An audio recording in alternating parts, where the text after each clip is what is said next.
Hello students, I hope that आप लोग की पढ़ाई बहुत अच्छी चल रही होगी। और पढ़ाई तो आपको देखिए करनी पड़ेगी, आपके पास और कोई दूसरा ऑप्शन नहीं है, क्योंकि एग्जाम आने वाले हैं, बोर्ड एग्जाम बहुत जल्दी आ जाएंगे, आपको पता भी नहीं चलेगा।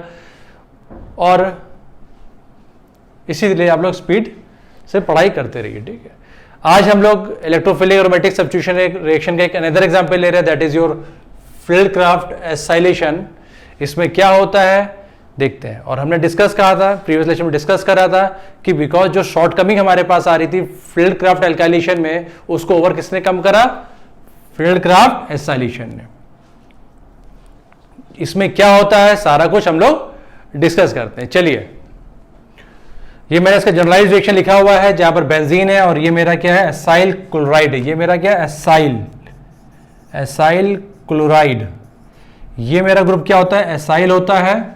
ये क्लोराइड हो गया in presence of Lewis acid anhydrides, और ये आपका बन गया, ये आपका एक कंपाउंड बन गया, कार्बोनिल कंपाउंड। अब इसमें इलेक्ट्रोफाइल क्या होता है, कैसे रिएक्शन प्रोसीड करता है, चलिए देखते हैं। सबसे पहले तो ये कि ये मेरे पास एसाइल क्लोराइड बनता कैसे, जनरेट कैसे होता है, फॉर्म कैसे होता है। तो उसका बेस्ट तरीका होता है, जैसे आपके पास क्या एसिड है, ये क्या आपके पास एसिड है, ये मेरे पास क्या एसिड है।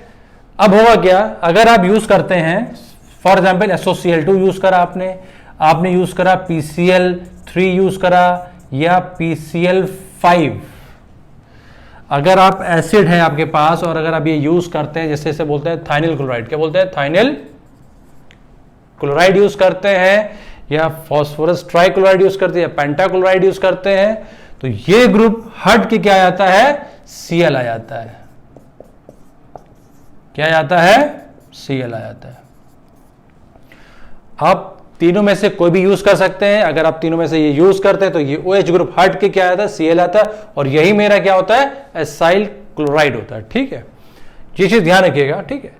अगर आपसे कोई पूछता है इन तीनों में बेस्ट क्या है, तो आप ये आंसर देंगे थाइनिल क्लोराइड, बिकॉज जब भी एसिड का इसका रिएक्शन होता है तो जो मेरे बाई प्रोडक्ट्स होते हैं वो गैसियस होते हैं, जो कि फिर मेरे लिए अच्छा रहता है, बिकॉज जो मेरे पास फाइनल प्रोडक्ट बनता है वो मेरा डिजायर्ड प्रोडक्ट होता है। जो बाई प्रोडक्ट्स होते हैं वो गैस के फॉर्म में बनते हैं, तो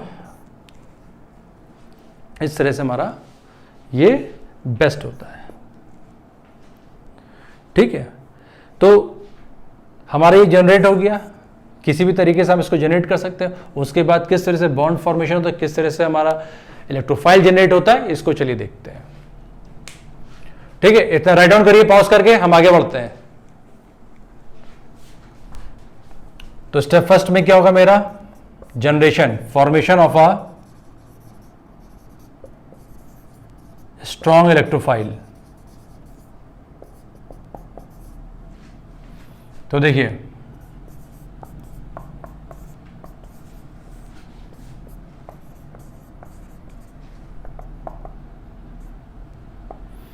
ठीक है, ये मेरा लुईस एसिड है, इलेक्ट्रॉन डिफिशिएंट होता है, तो ये क्लोरीन एटम इसको अपने इलेक्ट्रॉन डोनेट करेगा थ्रू कोऑर्डिनेट बॉन्ड। तो मेरा एक ये कॉम्प्लेक्स बना लाइक दिस। देखिए, अब क्योंकि इलेक्ट्रॉन इसने डोनेट करे हैं तो इस पे प्लस चार्ज आ जाएगा, इस पे इलेक्ट्रॉन गए हैं तो इस पे क्या आ जाएगा? माइनस चार्ज आ जाएगा, ठीक है। यहां तक कोई दिक्कत? अब देखते हैं, अब ये फर्दर डिसोसिएट करेगा। देखिए कैसे, ये बॉन्ड यहां उतरेगा, जैसे उतरेगा ये बॉन्ड यहां लेके, ये इलेक्ट्रॉन लेके बाहर हो जाएगा। तो कुछ इस तरह आपके पास बना लाइक दिस।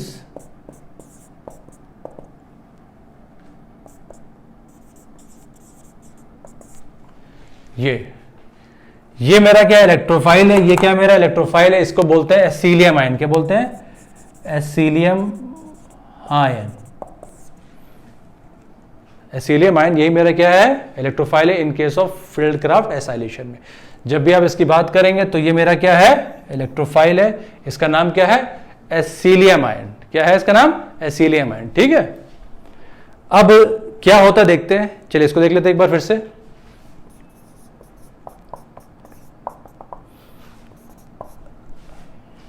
अब ध्यान से देखिए, आप इसका रेजोनेटिंग स्ट्रक्चर भी ले सकते हैं। तो ये बॉन्ड देखिए फिर से यहां हो गया, तो कुछ आपके पास इस तरह से आया, देखिए लाइक दिस। तो ये दोनों क्या है, रेजोनेटिंग स्ट्रक्चर है, दोनों क्या है, रेजोनेटिंग स्ट्रक्चर है। ये प्लस चार्ज देखिए मूव कर रहा है। तो मेरा ये क्या है, इलेक्ट्रोफाइल है, ये स्टेबल है बिकॉज के पास रेजोनेटिंग स्ट्रक्चर्स हैं। तो अब ये मेरा इलेक्ट्रोफाइल फॉर्म हो चुका है। आगे क्या रिएक्शन है, क्या अटैक होगा on electrophile and forms the sigma complex. फिर आगे इस तरह से रिएक्शन हमारा प्रोसीड करेगा। ठीक है, कोई भी डाउट होता है तो प्लीज आप मुझे कमेंट करके बताइएगा। इससे ज्यादा मटेरियल आपको कहीं मिलने वाला नहीं है। आपके पास बहुत ढेर सारे ऑनलाइन इस समय ऐप चल रहे हैं, प्लेटफॉर्म्स हैं, हर जगह पढ़ाया जा रहा है। आप इसको भी देखिएगा, चेक करिएगा कि इसमें फील्ड क्राइड सॉल्यूशन में इससे ज्यादा आपको टॉपिक कहीं मिल जाए, इस कवर कंटेंट्स मिल जाए, देखिएगा। चलिए अब आगे बढ़ते हैं।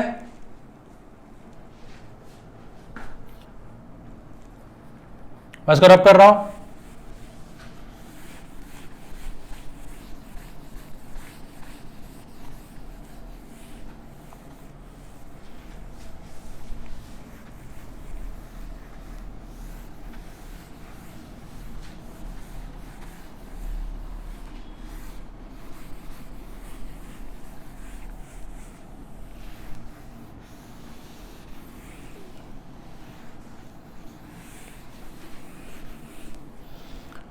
ठीक है, तो चलिए नेक्स्ट स्टेप हमारा क्या, step 2, that is your step 2 attack on the electrophile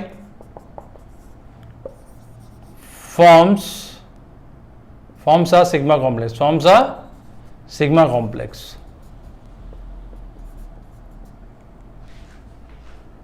and forms a sigma complex। ठीक है, तो चलिए देखते हैं, लेट्स सी। ये बेंजीन है, कुछ जिस तरह से आपके पास था, इसको इस तरह से लिख लीजिए।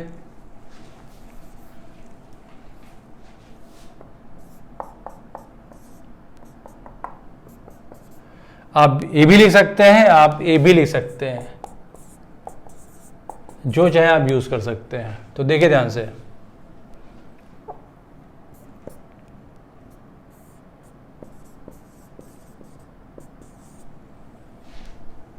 देखिए ये बेंजीन है।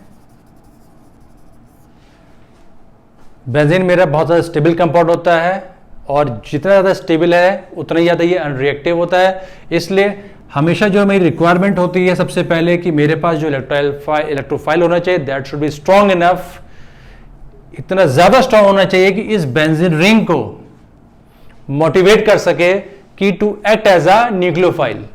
ये इलेक्ट्रोफाइल है, ये न्यूक्लियोफाइल है, इनके बीच में रिएक्शन होगा और मेरा प्रोडक्ट बनेगा। ठीक है, बट ये ध्यान रखिएगा, मैं बार बार इस चीज को एम्फेसाइज करता हूं कि ये मेरे पास स्ट्रॉन्ग इलेक्ट्रोफाइल होना बहुत जरूरी है। क्यों? क्योंकि ये बेंजीन है मेरा बहुत ज्यादा स्टेबल है, ये बहुत ज्यादा स्टेबल है, it is very very stable compound. और जितना ज्यादा स्टेबल होगा कि वो अपनी जिंदगी में खुश है, तो उसे रिएक्शन करने में इन्वॉल्व होने की जरूरत क्या है। तो बट मेरे पास अगर स्ट्रॉन्ग इलेक्ट्रोफाइल होगा तो ये बेंजीन को ये मोटिवेट करेगा कि to act as a nucleophile. जब एक्ट करेगा तो मेरा ये जो है रिएक्शन आगे प्रोसीड करेगा। तो ध्यान से देखिएगा, ये मेरे जो पाई इलेक्ट्रॉन्स हैं जो कि लूजली हेल्ड होते हैं, और मैं ये बोल सकता हूं कि बेंजीन के पास सोर्स ऑफ पाई इलेक्ट्रॉन्स होते हैं, या क्लाउड ऑफ पाई इलेक्ट्रॉन्स बोल सकते हैं, क्लाउड ऑफ पाई इलेक्ट्रॉन्स। आप जो चाहे बोलना चाहें बोल सकते हैं, सोर्स ऑफ पाई इलेक्ट्रॉन्स बोल सकते हैं या क्लाउड्स ऑफ पाई इलेक्ट्रॉन्स। तो ये पाई इलेक्ट्रॉन्स लूजली हेल्ड होते हैं, ये अटैक करेगा, जैसे अटैक करेगा ये बॉन्ड यहां से शिफ्ट होगा, तो कुछ मेरे पास इस तरह से बन के आएगा, लाइक दिस।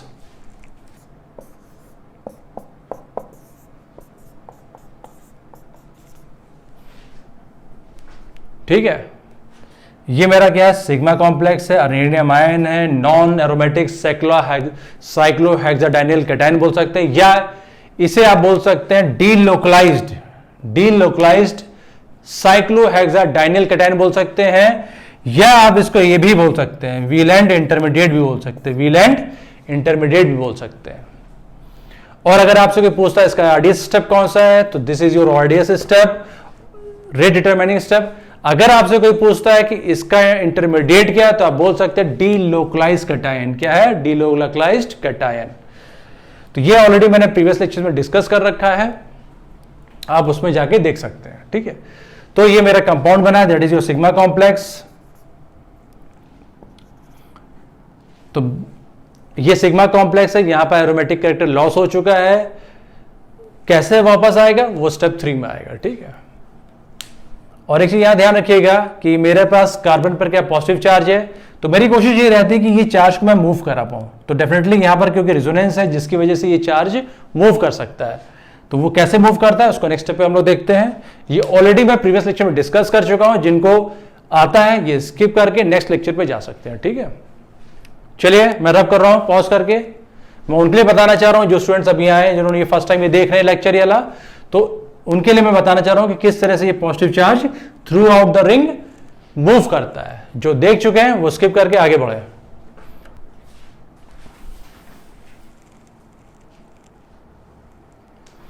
तो चलिए देखिए,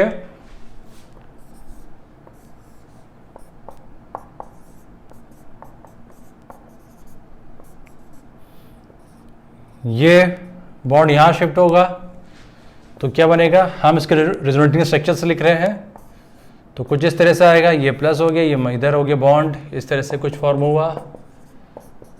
फिर से देखिए ये बॉन्ड यहां आएगा, शिफ्ट होगा तो कुछ इस तरह से हमारा बनेगा।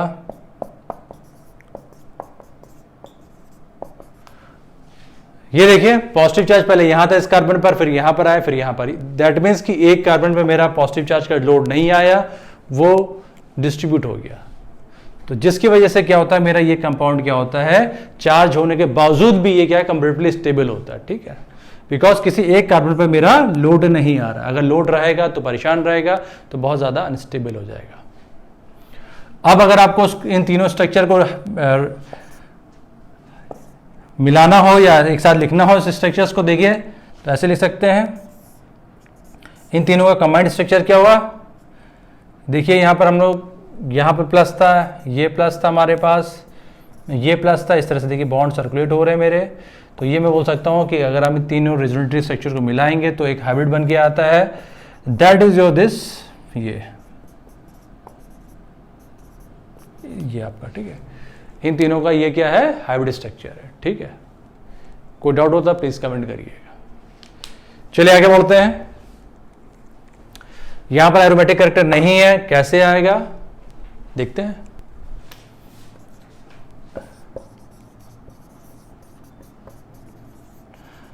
स्टेप 3 हमारा क्या, loss of a proton that regenerates, loss of proton regenerates the aromatic ring, aromatic ring. अच्छा, इस स्टेप को बहुत से बुक्स में लिखा रहता है removal of a old electrophile, removal of a old electrophile. तो कहीं कहीं बुक्स में ये भी लिखा रहता है removal of a old electrophile, तो आप ये भी लिख सकते हैं removal of a old electrophile. यहां पर जो इलेक्ट्रोफाइल ओल्ड होता है दैट इज योर H+। ठीक है, तो देखते हैं, लेट्स सी। ये मेरे पास सिग्मा कॉम्प्लेक्स था,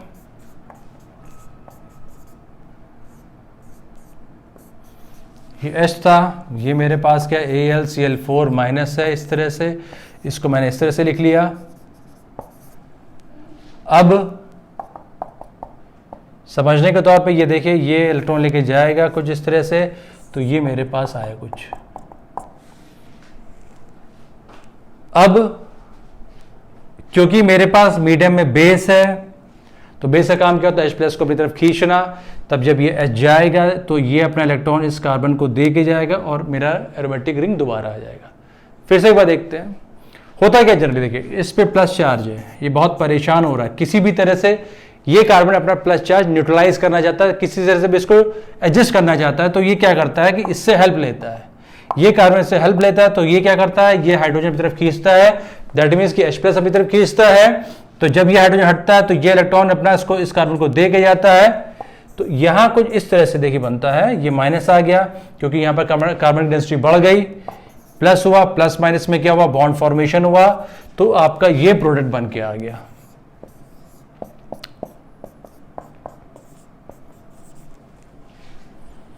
ये प्रोडक्ट आपका बन के आ गया।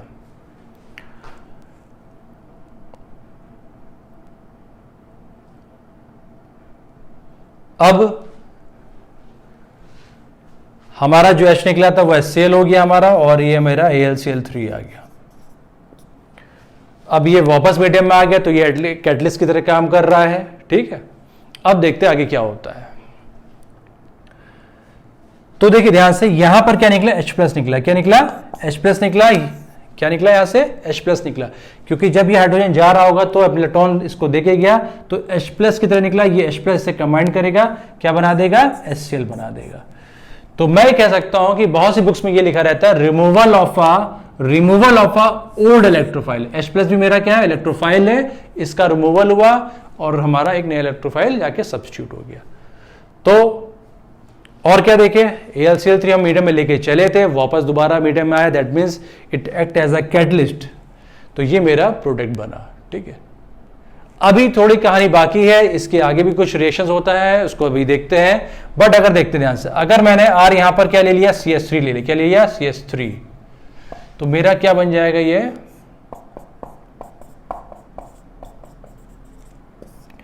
अगर मैंने यार यहां पर क्या CH3 लिया तो क्या बन जाएगा, ये कंपाउंड। और ये बहुत ही फेमस कंपाउंड है, एसिटोफिनोन। एसिटोफिनोन, इसका कॉमन नेम है एसिटोफिनोन, बहुत ज्यादा पॉपुलर है और एग्जाम में अक्सर पूछा था, स्पेशली फॉर बोर्ड स्टूडेंट्स। ये बहुत ध्यान रखिएगा, इसका नाम आपको पता होना जरूरी है, क्योंकि जब भी कन्वर्जन पूछा जाता है तो ये स्ट्रक्चर नहीं बनाते, डायरेक्ट इससे पूछते हैं हम लोग। ठीक है ना, इससे पूछा जाता है। वैसे देखा जाए तो क्या हो जाएगा, ये methyl phenyl ketone. Methyl phenyl ketone, ये मिथाइल हो गया, ये फिनाइल हो गया, कीटोन हो गया। अल्फाबेट के हिसाब से अगर देखना चाहे तो पहले P लिख दीजिएगा। नहीं, ठीक लिखा हुआ है ये, ठीक है ना, अल्फाबेट के हिसाब से ही लिखा हुआ है। तो ये बहुत ध्यान रखिएगा। ठीक है, ये एसिटोफिनोन है। अगर आप इसका एपिसिनियम करना चाहें तो देखिए क्या हो जाएगा, 1 फिनाइल इथेनोन, लाइक दिस। ठीक है ना, तो हर तरफ से आपको आना चाहिए इसका कॉमन नेम क्या है, इसका आईपीसी नेम क्या है, क्योंकि एग्जाम में किसी भी वे में आपसे ये पूछ सकता है। इतना कॉपी करिए, राइट डाउन करिए, फिर हम आगे बढ़ते हैं।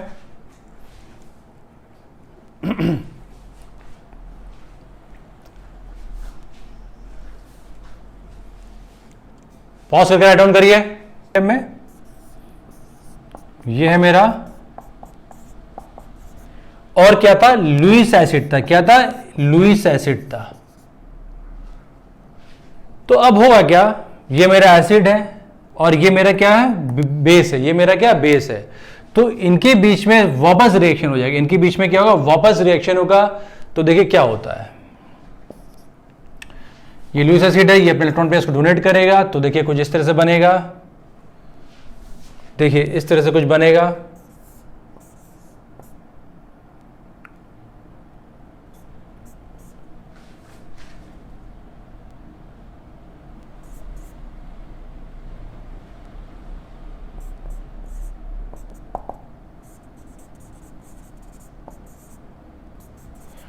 कुछ इस तरह से बना। देखिए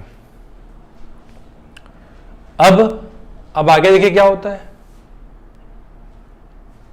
ठीक है, इतना पॉज करके राइट डाउन करिए, हम आगे बढ़ते हैं। मैं रब कर रहा हूं, पॉज करके राइट डाउन करिए। इसको मैंने इस कॉम्प्लेक्स को किससे रेट कराया, वाटर से रेट कराया। किससे रेट कराया, वाटर से रेट कराया। तो वाटर से देखिए रेट करके होता क्या, देखिए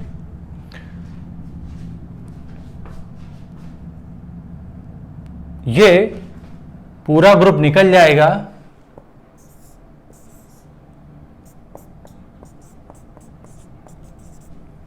और ये एक साथ कंबाइन करेगा, क्या बना देगा, Al, लाइक दिस।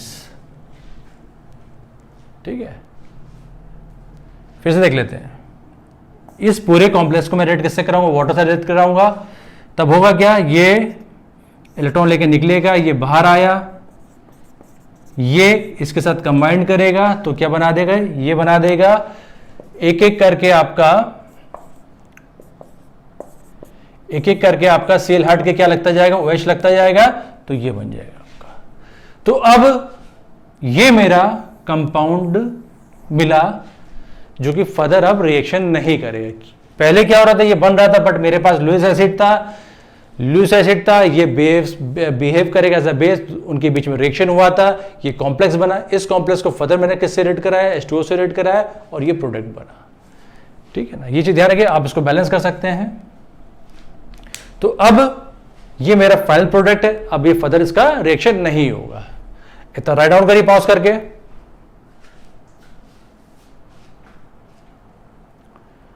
पॉज करके राइट डाउन करिए।